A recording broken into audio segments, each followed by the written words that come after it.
पिछले कुछ टाइम से मैं बहुत सारे म्यूचुअल फंड इन्वेस्टर्स के पोर्टफोलियो को देख रहा हूं और देखने के बाद मेरे को एक चीज रियलाइज हुआ है ना, सभी लोग एक ही गलती कर रहे हैं। और वो गलती क्या कर रहे हैं? सबसे पहले म्यूचुअल फंड के बारे में नॉलेज बिल्कुल नहीं ले रहे हैं। मेरे कमेंट बॉक्स के अंदर बहुत सारे लोग अपने पोर्टफोलियो को शेयर करते हैं और शेयर करने के बाद क्या टाइप करते हैं, मैं 15 साल के लिए पैसा इन्वेस्ट कर रहा हूं, 20 साल के लिए पैसा इन्वेस्ट कर रहा हूं। आप मेरे को ये बताइए कि क्या मेरा म्यूचुअल फंड सही रहेगा? क्या जो मैंने म्यूचुअल फंड चूज किया है ये म्यूचुअल फंड 15 साल 20 साल के लिए सही रहेगा? अरे भाई, मेरे को क्या पता है कि आपका म्यूचुअल फंड आपके लिए सही है कि नहीं है? वो तो आपको पता होना चाहिए ना कि आपका गोल क्या है, आपका रिस्क क्या है, आप किस लिए पैसा इन्वेस्ट कर रहे हैं, आपका फाइनेंशियल कंडीशन क्या है, आप कब तक पैसा इन्वेस्ट कर पाएंगे, ये सब चीजें तो आपको पता होना चाहिए। और अगर आपने बिना जाने इन म्यूचुअल फंड के अंदर पैसा इन्वेस्ट किया है तब तो आप बहुत बड़े संकट में पड़ने वाले हैं। आप at the end mutual fund से बाहर ही निकलेंगे, आप कभी भी कॉर्पस क्रिएट कर ही नहीं पाएंगे, क्योंकि आपको खुद के बारे में नहीं पता है। सबसे पहले खुद के बारे में जानिए कि आप किस टाइप के इन्वेस्टर हैं, आपके लिए कौन सा म्यूचुअल फंड सही रहेगा, ये जानना सबसे पहले इंपॉर्टेंट होता है। आपको यूट्यूब पे जाके, इंस्टाग्राम पे जाके या किसी भी सोशल मीडिया पे जाके केवल ये नहीं देखना है कि वो किस म्यूचुअल फंड को प्रमोट कर रहा है,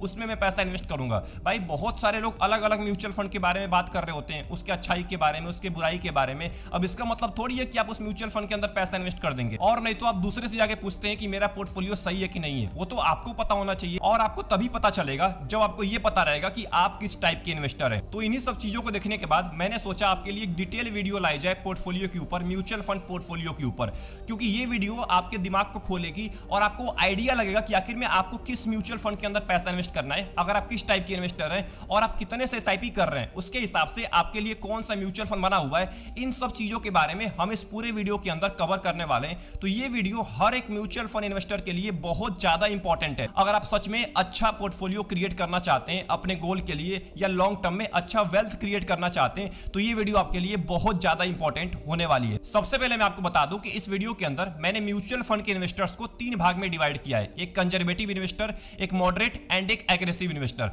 कंजर्वेटिव वो होता है जो बिल्कुल भी रिस्क नहीं लेना चाहता है, जिसको रिस्क से कोसों दूर रहना है, जिसको इक्विटी मार्केट में इन्वेस्ट तो करना है बट रिस्क बिल्कुल नहीं लेना है। जो मॉडरेट इन्वेस्टर होता है ये थोड़ा बहुत रिस्क लेता है, मतलब इसको ज्यादा रिस्क नहीं लेना होता है, ज्यादा एग्रेसिव इन्वेस्टर जैसा रिस्क नहीं लेना होता है, इसको थोड़ा बहुत रिस्क लेना है बट इसको मैक्सिमम टाइम सेफ्टी की तरफ ही जाना होता है। वहीं अगर बात करें एग्रेसिव इन्वेस्टर की, तो इनको बहुत ज्यादा रिस्क लेना होता है। ये हाई रिस्क म्यूचुअल फंड के इन्वेस्टर होते हैं, मतलब इनको ऐसी कैटेगरी के अंदर पैसा इन्वेस्ट करना होता है जो हाई रिस्की होता है, जिसके अंदर लंबे टाइम के अंदर में ज्यादा रिटर्न मिलता है, उसमें ये जाना पसंद करते हैं। शॉर्ट टर्म के अंदर में ये मार्केट गिरावट को अच्छे तरीके से बर्दाश्त कर लेते हैं, बट जो कंजर्वेटिव होता है वो बर्दाश्त नहीं कर पाता है, उसको बहुत ज्यादा बेचैनी होती है जब उसका पोर्टफोलियो माइनस में जाना स्टार्ट हो जाता है। इसीलिए कंजर्वेटिव के लिए दूसरा म्यूचुअल फंड बना हुआ है, मॉडरेट के लिए दूसरा बना हुआ है, एंड एग्रेसिव के लिए दूसरा बना होता है। आपको ये गलती नहीं करना है कि आप कंजर्वेटिव हैं और रिटर्न पाने के चक्कर में आप घुस गए बहुत सारे रिस्की म्यूचुअल फंड के अंदर, तो आपका ही नुकसान होने वाला है। आप ही उस म्यूचुअल फंड को क्विट करके 2-3 महीने या 4-5 महीने या 1 साल के अंदर में उस म्यूचुअल फंड को क्विट करके आप बाहर निकल जाएंगे। तो इसीलिए सबसे पहले आपको ये जानना होता है कि आखिर में आप किस टाइप के इन्वेस्टर हैं। तो आई होप आपको तीनों टाइप के इन्वेस्टर के बारे में आइडिया लग गया होगा। तो सबसे पहले हम बात करने वाले हैं कंजर्वेटिव इन्वेस्टर के बारे में।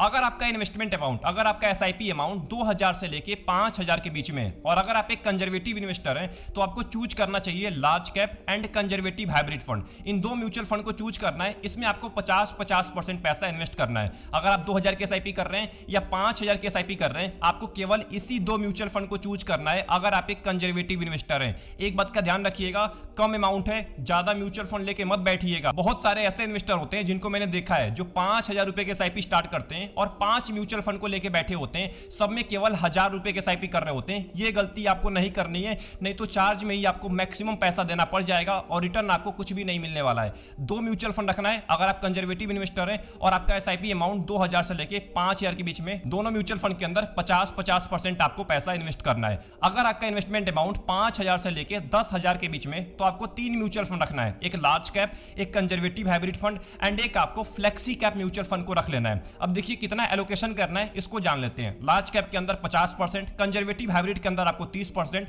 एंड लार्ज कैप के अंदर आपको 20% पैसा को इन्वेस्ट करना है। तो ऐसे करके आपको अपना एलोकेशन करना है। आप अपने हिसाब से इसको चेंज कर सकते हैं, बट यही 3 म्यूचुअल फंड आपको लेके चलना है अगर आप एक कंजर्वेटिव इन्वेस्टर हैं और आपका इन्वेस्टमेंट अमाउंट 5000 से लेके 10000 के बीच में है। एंड अगर आपका इन्वेस्टमेंट अमाउंट 10000 से ज्यादा है, मतलब आप एसआईपी 10000 से ज्यादा अमाउंट से करते हैं और अगर आप एक कंजर्वेटिव इन्वेस्टर हैं, तो आपको 4 म्यूचुअल फंड रखने अपने पोर्टफोलियो के अंदर। एक का नाम है लार्ज कैप, एक का नाम है इंडेक्स फंड, एक का नाम है कंजर्वेटिव हाइब्रिड फंड एंड एक का नाम है फ्लेक्सी कैप। Cap fund. ये 4 म्यूचुअल फंड आपको अपने पोर्टफोलियो में लेके चलना है। इंडेक्स फंड के अंदर आपको 50% एलोकेशन रखना है, लार्ज कैप के अंदर 30%, एंड जो बचा हुआ 20% या 10% है उसको आप कंजर्वेटिव हाइब्रिड या फ्लेक्सी कैप के अंदर इन्वेस्ट कर सकते हैं। वो आपके ऊपर डिपेंड करता है। आपको ज्यादा म्यूचुअल फंड के ऊपर फोकस नहीं करना है, आपको अच्छे म्यूचुअल फंड के ऊपर फोकस करना है। अगर आपने अच्छे 4 म्यूचुअल फंड चूज कर लिया ना, जो मैंने आपको कैटेगरी बताया है, इसमें से 4 अच्छे म्यूचुअल फंड, तो लंबे टाइम में आप जो उम्मीद लगा के बैठे हुए हैं बतौर कंजर्वेटिव इन्वेस्टर, आप उसको आसानी से अचीव कर पाएंगे। बट आप अनरियलिस्टिक रिटर्न के चक्कर में पड़ेंगे, आप अरे गहरे किसी भी म्यूचुअल फंड के अंदर पैसा इन्वेस्ट करेंगे, आप कभी भी अपने गोल तक पहुंच ही नहीं पाएंगे, क्योंकि आप कंजर्वेटिव इन्वेस्टर हैं। आप पहले ही उस म्यूचुअल फंड को बेच के बाहर हो जाएंगे अपने गोल कंप्लीट होने से पहले। अब बात करते हैं मॉडरेट इन्वेस्टर के बारे में। अब देखिए, जो मॉडरेट इन्वेस्टर होता है ना, इसको ज्यादा रिस्क लेना पसंद नहीं होता है। मैं ये नहीं बोल रहा हूं कि रिस्क नहीं लेता है, इसको रिस्क लेना पसंद होता है, बट ज्यादा रिस्क लेना पसंद नहीं होता है। ये एक रिस्की इन्वेस्टर होते हैं, हाई रिस्की इन्वेस्टर नहीं होते हैं। ये ज्यादा टाइम सेफ ही जाना पसंद करते हैं। तो अगर आप एक मॉडरेट इन्वेस्टर हैं और आपका एसआईपी अमाउंट 2000 से लेके 5000 के बीच में, तो आपको 2 म्यूचुअल फंड चूज करना है, एक लार्ज कैप फंड और एक flexi cap fund. Large cap के अंदर आपको 65% एलोकेशन रखना है एंड 35% एलोकेशन रखना है फ्लेक्सी कैप के अंदर। ये 2 म्यूचुअल फंड का कॉम्बिनेशन लेके चलना है अगर आपका एसआईपी अमाउंट 2000 से लेके 5000 के बीच में, और अगर आप एक मॉडरेट इन्वेस्टर हैं। एंड अगर आपका एसआईपी अमाउंट 5000 से लेके 10000 के बीच में, तो आपको 3 म्यूचुअल फंड चूज करना है, एक आपको लार्ज कैप फंड, एक आपको फ्लेक्सी कैप फंड एंड एक आपको एग्रेसिव हाइब्रिड फंड। अब आपको एग्रेसिव हाइब्रिड में आना है, बट जब आप कंजर्वेटिव थे तो आप कंजर्वेटिव हाइब्रिड में इन्वेस्ट कर रहे थे, बट अगर आप एक मॉडरेट इन्वेस्टर हैं तो आप एग्रेसिव हाइब्रिड में पैसा इन्वेस्ट कर सकते हैं। तो इन 3 म्यूचुअल फंड को लेकर चलना है। एलोकेशन क्या होने वाला है ये मैं आपको बता देता हूं। लार्ज कैप के अंदर आपको 40% पैसा इन्वेस्ट करना है, एग्रेसिव हाइब्रिड फंड के अंदर आपको लगभग 35% पैसा इन्वेस्ट करना है, एंड जो बचा हुआ है उसको आपको फ्लेक्सी कैप म्यूचुअल फंड के अंदर इन्वेस्ट करना है। तो ऐसे करके आपको अपने पैसे को डिवाइड करना है। अगर आपका इन्वेस्टमेंट अमाउंट 5000 से लेकर 10000 के बीच में, और अगर आप एक मॉडरेट इन्वेस्टर हैं, एंड अगर आपका इन्वेस्टमेंट अमाउंट 10000 से ज्यादा है और अगर आप एक मॉडरेट इन्वेस्टर हैं, तो आपको 4 म्यूचुअल फंड को चूज करना है, एक लार्ज कैप हो गया, एक फ्लेक्सी कैप, एक एग्रेसिव हाइब्रिड फंड एंड एक आप मिड कैप म्यूचुअल फंड को चूज कर सकते हैं। मिड कैप या लार्ज एंड मिड कैप, इन दोनों में से कोई एक म्यूचुअल फंड आप चूज कर सकते हैं। एलोकेशन क्या रखना है इसके बारे में बात कर लेते हैं। लार्ज कैप के अंदर आपको 35% पैसा इन्वेस्ट करना है, फ्लेक्सी कैप के अंदर 25%, एग्रेसिव हाइब्रिड फंड के अंदर 25%, एंड जो बचा हुआ है उसको आप मिड कैप या लार्ज एंड मिड कैप के अंदर इन्वेस्ट कर सकते हैं। तो आपको इन 4 म्यूचुअल फंड को लेकर चलना है अगर आपका इन्वेस्टमेंट अमाउंट 10000 से ज्यादा है और अगर आप एक मॉडरेट इन्वेस्टर हैं। अब हम बात करने वाले हैं एग्रेसिव इन्वेस्टर के बारे में।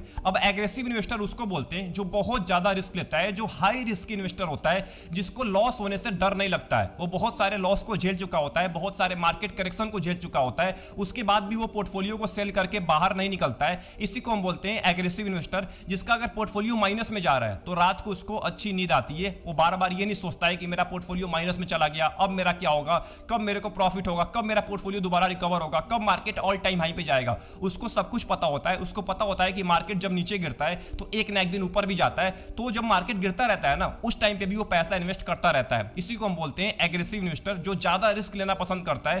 तो अगर आप एक कंजर्वेटिव या मॉडरेट इन्वेस्टर हैं और आप सोच रहे हैं कि मैं एक एग्रेसिव इन्वेस्टर बन सकता हूं, तो आप ये गलती मत करिएगा। आप कंजर्वेटिव है तो कंजर्वेटिव में ही पैसा इन्वेस्ट करिए, आप भूल के भी यहां मत आइएगा। नहीं तो अगर आप यहां पे आ गए ना, जो मैं म्यूचुअल फंड आपको अब बताने वाला हूं, तो आप यहां से 2-3 महीने के अंदर में क्विट करके बाहर निकल जाएंगे अगर आप एक कंजर्वेटिव या मॉडरेट इन्वेस्टर है। तो अगर आप एक एग्रेसिव इन्वेस्टर हैं और आपका एसआईपी अमाउंट 2000 से लेके 5000 के बीच में, तो आपको 2 म्यूचुअल फंड चूज करना है, एक flexi cap mutual fund and एक स्मॉल कैप म्यूचुअल फंड। दोनों के अंदर आपको 50% एलोकेशन रखना है, 50% फ्लेक्सी कैप के अंदर एंड 50% स्मॉल कैप के अंदर। एंड अगर आपका एसआईपी अमाउंट 5000 से लेके 10000 के बीच में, तो आपको 3 म्यूचुअल फंड चूज करना है, एक फ्लेक्सी कैप, एक स्मॉल कैप एंड एक मिड कैप। फ्लेक्सी कैप के अंदर 30% एंड 35% स्मॉल कैप में, 35% मिड कैप में। ऐसे करके आपको एलोकेशन रखना है अगर आप एक एग्रेसिव इन्वेस्टर है और आपका एसआईपी अमाउंट 5000 से लेके 10000 के बीच में।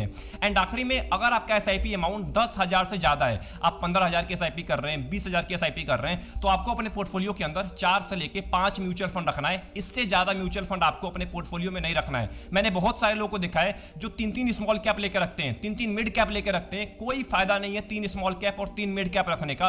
अगर आप एक मिड कैप को चूज किए और अच्छे मिड कैप को चूज किए, तो वही मिड कैप आपको लंबे टाइम तक अच्छा रिटर्न दे सकता है। आपको 4-5 मिड कैप चूज करने की जरूरत नहीं है। तो अगर आपका एसआईपी अमाउंट 10000 से ज्यादा है और अगर आप एक एग्रेसिव इन्वेस्टर हैं, तो आपको चूज करना चाहिए small cap fund, flexi cap fund, mid cap fund, aggressive hybrid fund and आप लार्ज एंड मिड कैप की तरफ भी जा सकते हैं। वहां पे भी आप पैसा इन्वेस्ट करने के बारे में सोच सकते हैं, या आप उसके जगह पे कोई भी सेक्टोरल म्यूचुअल फंड को उठा सकते हैं। बट मैं रिकमेंड करूंगा कि आप सेक्टोरल म्यूचुअल फंड को रिसर्च करने के बाद ही उठाइएगा। ऐसे ही किसी सेक्टोरल म्यूचुअल फंड के अंदर पैसा नहीं इन्वेस्ट करना है, ये बहुत ज्यादा रिस्की म्यूचुअल फंड होते हैं, स्पेशली सेक्टर वाले म्यूचुअल फंड। तो सेक्टोरल म्यूचुअल फंड को मैं आपको कम बोलूंगा कि आप इन्वेस्ट करिए, बट अगर आप चाहते हैं सेक्टर में पैसा इन्वेस्ट करना, अगर आपको लग रहा है कि सेक्टर ग्रो करने वाला है आने वाले 10 साल 15 साल के अंदर में, तो आप सेक्टोरल म्यूचुअल फंड को भी चूज कर सकते हैं। फ्लेक्सी कैप के अंदर आपको 30% इन्वेस्ट करना है, मिड कैप और स्मॉल कैप में 20%, एंड जो बचा हुआ 30% है उसको आप लार्ज एंड मिड कैप या सेक्टोरल फंड या एग्रेसिव हाइब्रिड फंड, तीनों में से आप किसी भी एक म्यूचुअल फंड को चूज करके वहां पे इन्वेस्ट कर सकते हैं 30% पैसा, या आप दो म्यूचुअल फंड को लार्ज एंड मिड कैप या सेक्टोरल फंड में आप डिवाइड कर सकते हैं, वो आपके ऊपर डिपेंड करता है। तो आई होप आपको समझ में आ गया होगा कि अगर आप एक एग्रेसिव इन्वेस्टर है और आपका एसआईपी अमाउंट 2000 से लेके 10,000 20,000 30,000 रुपए, तो आपको कौन से म्यूचुअल फंड को चूज करना है। एक बात का ध्यान रखिएगा, मैं आपको यहां पे बता दूं, जो भी मैंने फ्लेक्सी कैप का नाम लिया है, आप इसके जगह पे मल्टी कैप को भी चूज कर सकते हैं, क्योंकि दोनों का काम लगभग सेम ही होता है, दोनों आपके ओवरऑल मार्केट के अंदर पैसा इन्वेस्ट करते हैं। तो अगर आप फ्लेक्सी कैप में नहीं जाना चाहते, मल्टी कैप में जाना चाहते हैं, तो वहां पे भी आप पैसा इन्वेस्ट कर सकते हैं। तो अगर आपने यहां तक इस पूरे वीडियो को वॉच कर लिया है, तो मैं आपको एक सिंपल बात बता देना चाहता हूं कि मैंने जिस भी म्यूचुअल फंड कैटेगरी का नाम लिया है वो मेरे रिसर्च के हिसाब से म्यूचुअल फंड थे, मैंने अपना रिसर्च किया है, तब जाके आपको इन म्यूचुअल फंड कैटेगरी का नाम बताया है। हो सकता है आपके हिसाब से दूसरे म्यूचुअल फंड बने हुए हो, तो अपने हिसाब से म्यूचुअल फंड चूज करिएगा। मेरी बात मान के आपको आंख बंद करके इन म्यूचुअल फंड के अंदर पैसा नहीं इन्वेस्ट करना है। मैंने केवल आपको एक आइडिया दिया है कि आप इन म्यूचुअल फंड के अंदर पैसा इन्वेस्ट करने के बारे में सोच सकते हैं। अगर आपका मन करे तो आप इन्वेस्ट करिए, बट उससे पहले आपको खुद का रिसर्च करना है कि आखिर मेरा गोल कितने टाइम का है, 5 साल का है, 10 साल का है, 20 साल का है। अगर 5 साल का गोल है और आप एग्रेसिव इन्वेस्टर हैं, तो आप इन म्यूचुअल फंड में भूल के भी पैसा मत इन्वेस्ट करिएगा, स्मॉल कैप के अंदर, मिड कैप के अंदर, क्योंकि ये बहुत रिस्की म्यूचुअल फंड होते हैं। भले ही आप एग्रेसिव इन्वेस्टर है, बट आपका गोल बहुत ही कम टाइम के लिए, आप कंजर्वेटिव वाले या मॉडरेट वाले म्यूचुअल फंड के अंदर पैसा इन्वेस्ट कर सकते हैं अगर आपका गोल 5 साल से कम है। बट अगर आपका गोल 7 साल से 10 साल से ज्यादा है, तभी आपको एग्रेसिव इन्वेस्टर वाले म्यूचुअल फंड के अंदर आना है, क्योंकि यहां पे लॉन्ग टर्म में आपको रिटर्न मिलता है। शॉर्ट टर्म में तो बहुत ज्यादा वोलेटिलिटी रहती है, शॉर्ट टर्म में बहुत ज्यादा रिस्क का सामना करने को मिलेगा। हो सकता है आपको 1 साल तक 2 साल तक कुछ भी रिटर्न ना मिले, माइनस में रिटर्न मिले, तो इसके लिए भी आपको तैयार रहना पड़ेगा अगर आप एक एग्रेसिव इन्वेस्टर है। बट अगर आप एक कंजर्वेटिव इन्वेस्टर है या मॉडरेट इन्वेस्टर है, आपके लिए मैंने परफेक्ट म्यूचुअल फंड का टाइप बताया है, आप उसके अंदर जाके पैसा इन्वेस्ट कर सकते हैं। एक बात का ध्यान रखिएगा, अपने गोल और रिस्क के हिसाब से म्यूचुअल फंड चूज करेगा। मैं आपको बार बार बोल रहा हूं, किसी की बात को मान के आपको आंख बंद करके कहीं भी पैसा नहीं इन्वेस्ट करना है। आई होप आपको ये पूरी वीडियो पसंद आई होगी। इस पूरे वीडियो से अगर आपको कुछ भी सीखने को मिला, वीडियो को लाइक कर दीजिएगा एंड चैनल को जरूर सब्सक्राइब कर लीजिएगा। तब तक के लिए अपना ध्यान रखिए, best of luck, take care.